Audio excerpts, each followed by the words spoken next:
ProConsumer sælger Rødes Videomic med 20% rabat til en pris af 716 kroner inklusiv moms.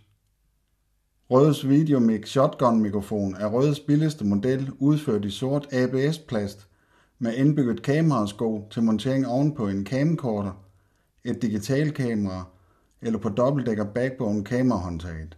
Det er muligt at montere Rødes Videomic på et Røde PG1 pistolgreb og videre på en Røde Boomstar. Rødes PG1 pistolgrebet sælges til 98 kroner inklusiv moms. Mikrofonen er ophængt i 8 elastikker, som virker som shock mounts. Ophængen tillader mikrofonen at bevæge sig temmelig meget. Elastikkerne er temmelig bløde, så over tid mister de deres form, og de skal skiftes. Gem derfor de medleverede reserveelastikker. Der medfølger en skumindhætter med mikrofonen.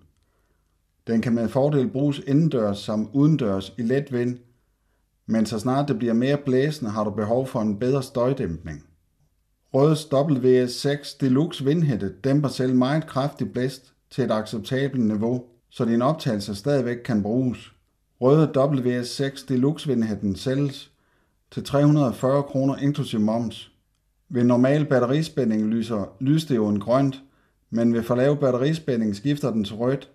Det er muligt at indskyde et fodtrinfilter, som tager over ved 80 Hz med 12 dB per oktav. Den dybeste bas bliver filtreret fra, men det samme gør en del af rumfornemmelsen. Det anbefales kun at bruge filteret, hvis du er meget plaget af bullerlyde. Shotgun-mikrofonen strømfødes af et 9 volts firkantbatteri. Inde i batteriholderen er det muligt at dæmpe niveauet på mikrofonen. De 2 dipswitcher kan sættes til 0 dB, minus 10 dB eller minus 20 dB dæmpning. Du har 2 års reklamationsret på Rødes Videomic. Men hvis du inden 30 dage fra fakturdatoen registrerer den på Rødes hjemmeside, opnår du 10 års garanti.